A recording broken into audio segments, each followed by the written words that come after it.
Hi friends, నేను మీ శ్రీనివాస్ని. ఈరోజు మనం ఒక బెస్ట్ 2 ఎలక్ట్రిక్ వెహికల్స్ గురించి మాట్లాడుకుందాం. ఒకటి వచ్చి సింపుల్ వన్ అండి, రెండోది వచ్చి మనకి రివర్ ఇండి జెన్ 3 అనమాట.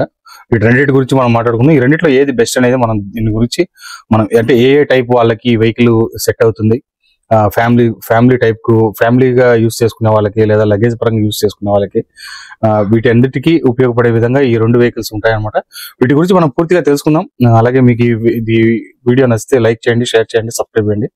అలాగే ఈ వెహికల్ ఎందుకు నేను వీడియో పెడుతున్నానంటే, ఇప్పుడు కొత్తగా మనం ఎలక్ట్రిక్ వెహికల్ కొనాలనుకునే వాళ్ళు కొద్దిగా ఆలోచిస్తారు, ఏ బ్రాండ్ కొంటే బాగుంటుంది, ఏదైతే బాగుంటుంది అనేది, ఎంత బ్యాటరీ ఉంటే బాగుంటుంది, అలాగే ఎంత మైలేజ్ రావాలి, ఎంత మోటార్ కెపాసిటీ ఉండాలి, మనం ఏ విధంగా కంఫర్ట్ గా వెళ్ళాలి, వీటన్నిటి గురించి తెలియదు అనమాట కొనేటప్పుడు. కాబట్టి ఈ వీడియో మీకు స్కిప్ చేయకుండా పూర్తిగా చూసారంటే మీకు ఈ రెండు వెహికల్లో ఏ వెహికల్ కొనాలనే దాని మీద ఒక ఐడియా అయితే వచ్చేస్తుంది అనమాట. ఇంకా మనం ఆలస్యం చేయకుండా వీడియోలోకి వెళ్దాం.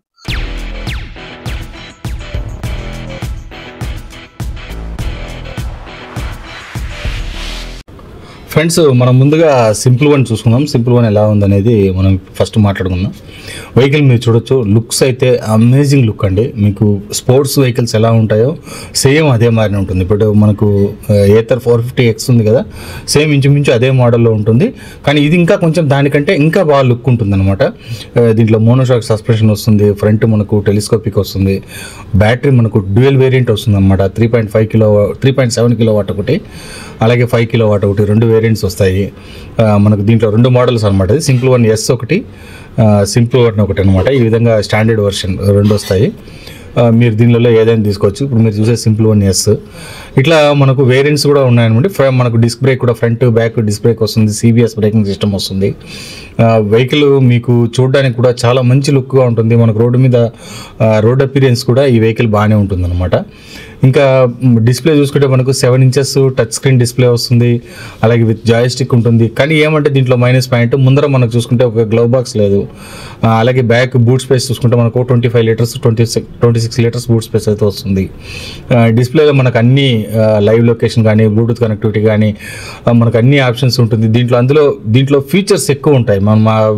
మనం రివర్ ఇండితో పోల్చుకుంటే దీంట్లో మనకు ఫీచర్స్ ఎక్కువ ఉంటాయి అనమాట. టైర్ ప్రెషర్ మానిటరింగ్ సిస్టమ్ కూడా దీంట్లో ఇవ్వడం జరిగింది. అన్ని ఫీచర్స్ ఉంటాయి మనకు.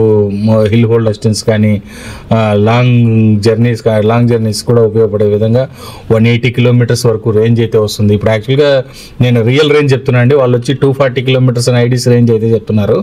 నేను రియల్గా చాలా మంది దగ్గర వాడే వాళ్ళ దగ్గర నేను అడిగి నేను చెప్తున్నాను అనమాట. ఇది మోటార్ చూసుకుంటే మనకు PMSM మోటార్ అయితే వస్తుంది. మనకు 8.5 కిలోవాట్ మోటార్ అయితే పీక్ పవర్ వస్తుంది అనమాట. 4.5 కిలోవాట్ రేటెడ్ పవర్. మనకు టార్క్ చూసుకుంటే 72 Nm టార్క్ వస్తుంది. దీని సహాయంతో స్పీడ్ చూసుకుంటే మనకు 105 కిలోమీటర్స్ వరకు స్పీడ్ అయితే ఉందన్నమాట. అదే నేను చెప్తున్నాను కదా, ఫీచర్స్ విషయంగా చూసుకుంటే రివర్ ఇండి కంటే చాలా ఫీచర్స్ దీంట్లో మనకు ఇన్బిల్ట్ అయ్యి వస్తుంది అనమాట. కాస్ట్ చూసుకుంటే ఇది కాస్ట్ దగ్గరనే మనకు రివర్ ఇండికి దీనికి పోటీ అయితే పడుతుంది. ఇప్పుడు 3.7 కిలోవాట్కి 1,63,000 పైన దీని కాస్ట్ అయితే వస్తుంది అనమాట. ఒకవేళ మనం 5 కిలోవాట్ తీసుకోవాలనుకుంటే 1,93,000 వరకు కాస్ట్ అయితే వెళ్ళిపోతుంది. విత్ యాక్సెసరీస్ అంతా కలుపుకుంటే మనకు 2 lakhs వరకు మనకు దీని ప్రైస్ దగ్గర వస్తుంది.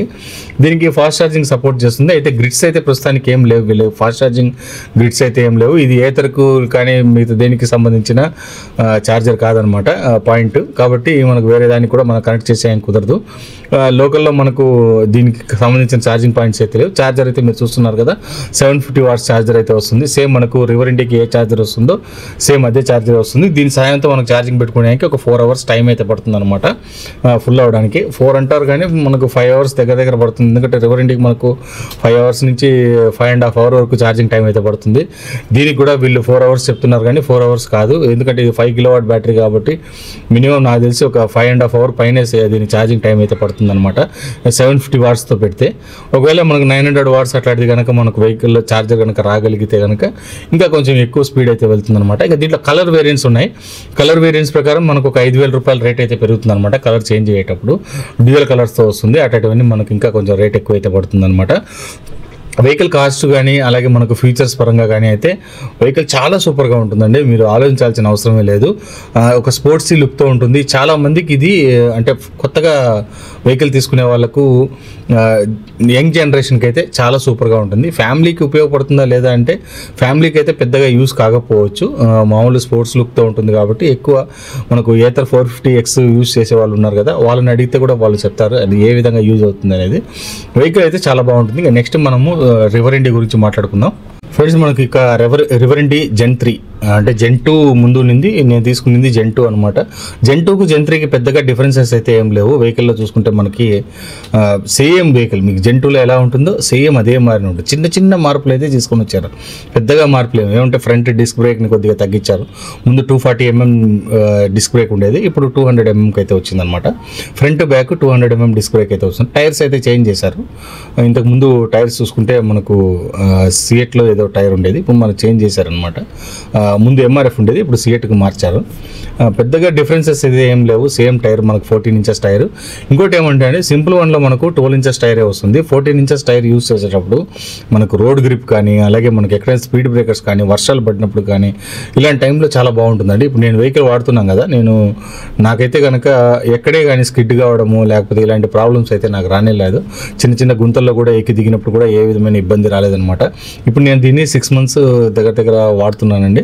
3500 కిలోమీటర్ల వరకు తిరిగాను. ఇప్పుడు కొద్దిగా బ్రేకింగ్లో చిన్న ఇష్యూ అయితే బ్రేక్ వేసేటప్పుడు సౌండ్ అయితే వస్తుంది. అంటే మనకు డిస్క్ ప్యాడ్ అవి చేంజ్ చేసుకోవాల్సి వస్తుంది అంతే. ఇప్పుడు మనకు డిస్ప్లే అయితే వీళ్ళు చేంజ్ చేయడం జరిగింది, ముందుండే డిస్ప్లే అయితే కాదు. ఇప్పుడు మిగతా అన్ని నార్మల్ అండి. దీంట్లో వచ్చి బ్లూటూత్ ఒకటి ఇంక్లూడ్ చేశారు, అలాగే హిల్ హోల్డ్ అసిస్టెన్స్ అయితే వస్తుంది. అలాగే మనకు వారంటీ 8 years వరకు అప్డేట్ చేసుకునే విధంగా తీసుకొచ్చారనమాట. మినిమం 5 years తీసుకోవాలి. 8 years అయితే కనుక అంటే ఇప్పుడు మనకు ఆల్రెడీ కంపెనీ 3 years ఇస్తుంది, మనకు 5 years అప్గ్రేడ్ చేసుకోవాలి. 5 years అప్గ్రేడ్ చేసుకునేటప్పుడు మనకు 9,000 సంథింగ్ 10,000 లోపల అయితే పడుతుంది అనమాట, విత్ జిఎస్టీతో కలుపుకొని. మీరు అది కావాలంటే ఇంక్లూడ్ చేసుకోవచ్చు. మనకి ఇంక 8 years వరకు మనం ఆలోచించాల్సిన అవసరం లేదనమాట. ఒకవేళ జెన్ 2 తీసుకున్న వాళ్ళు కూడా మనకు వారంటీని అప్గ్రేడ్ అయితే చేసుకోవచ్చు. మీకు కావాలనుకుంటే షోరూమ్కి వెళ్ళి వారంటీ అప్గ్రేడ్ చేయాలంటే చేయిస్తారనమాట. ఇంకా విత్ యాక్సెసరీస్తో ఈ వెహికల్ చూసుకుంటే మనకు 1,75,000 లోపలే అయితే ఈ వెహికల్ అయితే వచ్చేస్తుంది అనమాట. మీకు చూసుకుంటే అన్నిటి పరంగా చాలా బాగుంటుంది. ఫ్యామిలీ పరంగా అయితే చాలా ఎక్సలెంట్గా ఉంటుంది. మీకు పెద్ద బూట్ స్పేస్ అయితే వస్తుంది. ఫ్రంట్ మనకు కాల్ పెట్టుకుని లెగ్ పార్ట్ కూడా చాలా బాగుంటుంది. అంతేకాకుండా ముందర మనకు సైడ్లో కాల్ పెట్టుకోవచ్చు. అంటే ఇప్పుడుండే ఎలక్ట్రిక్ వెహికల్ దేంట్లోనూ ఈ ఆప్షన్ అయితే లేదనమాట. ఇప్పుడు మన వెహికల్ కింద పడిన ప్రొటెక్షన్ లాంటివి సైడ్లో అవి అయితే ఉన్నాయన్నమాట. వాటి ద్వారా మనకు ప్రొటెక్షన్ కూడా వస్తుంది. వెహికల్ మీకు చాలా బాగుంటుంది, మీరు ఆలోచించాల్సిన అవసరం లేదు. బ్యాటరీ మనకు 4 kW వస్తుంది. రేంజ్ అయితే మనకు 100 నుంచి 110 kilometers అయితే వస్తుందండి. నాకైతే 100 kilometers 110 నాకు 110 వస్తుంది. ఒకవేళ మీరు సన్నగా అట్లా ఉంటే కనుక 120 kilometers వచ్చే ఛాన్స్ అయితే ఉందన్నమాట. దీంట్లో కలర్స్ చూసుకుంటే మనకు గ్రే కలర్ ఉంది, వైట్ ఉంది, రెడ్ ఉంది, ఎల్లో ఉంది, అలాగే మనకు బ్లూ కలర్ అయితే వస్తుంది అనమాట. ఈ విధంగా 5 కలర్స్ అయితే వస్తాయి. వెహికల్ అయితే బాగుంటుంది. మీరు వెళ్ళండి, షోరూమ్ వెళ్ళండి, రెండు పక్కనే ఉంటాయి. వెళ్ళి ట్రై చేసుకొని మీకు ఏ వెహికల్ నచ్చితే దాన్నే తీసుకోండి. ఇంకా ఫైనల్గా నా ఒపీనియన్ మీకు దీంతో షేర్ చేసుకుంటాను. ఫ్రెండ్స్, చూసారు కదా వెహికల్ ఎలా ఉందనేది. రెండు వెహికల్స్ ఒక రకంగా బాగానే ఉంటాయండి. యాక్చువల్గా చూస్తే మనకు రివర్ ఇండి చూసుకుంటే మనకు ఫ్యామిలీ పరంగా చాలా సూపర్గా ఉంటుంది. పెద్ద బూట్ స్పేస్ వస్తుంది. అలాగే మనకు హిల్ హోల్డ్ అసిస్టెన్స్ కానీ అలాగే బ్లూటూత్ కనెక్టివిటీ లాంటి ఆప్షన్స్ అన్ని ఇప్పుడు ఆల్రెడీ తీసుకొచ్చేసారు. డిస్ప్లే చేంజ్ అయిపోయింది. అలాగే మనకు చిన్న చిన్న చేంజెస్ అయితే తీసుకొచ్చారు. ఏం తీసుకొని వచ్చి ఇప్పుడు ఆల్రెడీ నేను రివర్ ఇండి జెన్ 2 వాడుతున్నాను కదా, నేను ఇప్పుడు 3,500 కిలోమీటర్లు తిరిగాను. దీని తర్వాత ఇప్పుడు కొద్దిగా బ్రేక్ ప్యాడ్ నుంచి కొద్దిగా సౌండ్ అయితే వస్తుంది అనమాట.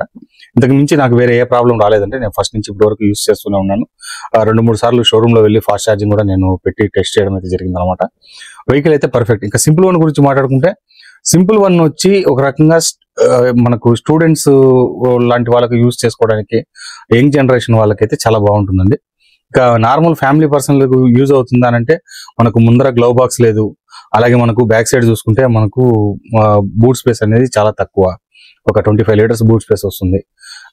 అలాగే మనకు ఇట్లా చూసుకుంటే మనకు కొంచెం మైనస్లు దాంట్లో అయితే ఎక్కువ ఉంటాయి సింపుల్ వన్లో.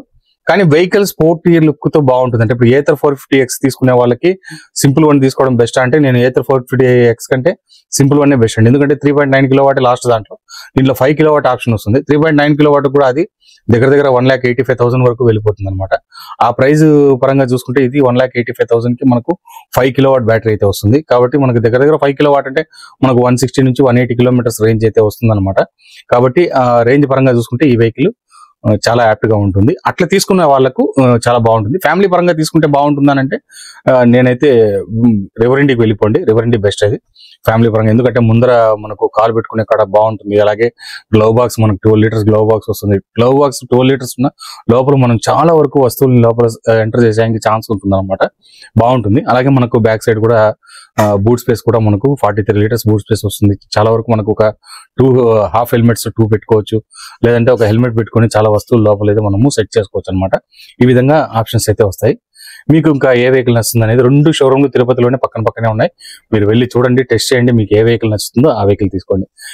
ఇంతే ఫ్రెండ్స్, వీడియో చూసారు కదా. వీడియో నచ్చితే లైక్ చేసి, షేర్ చేసి, సబ్స్క్రైబ్ చేయండి. అలాగే ఇలాంటి మంచి వీడియోస్తో మళ్ళీ కలుస్తాం. అంతవరకు బై.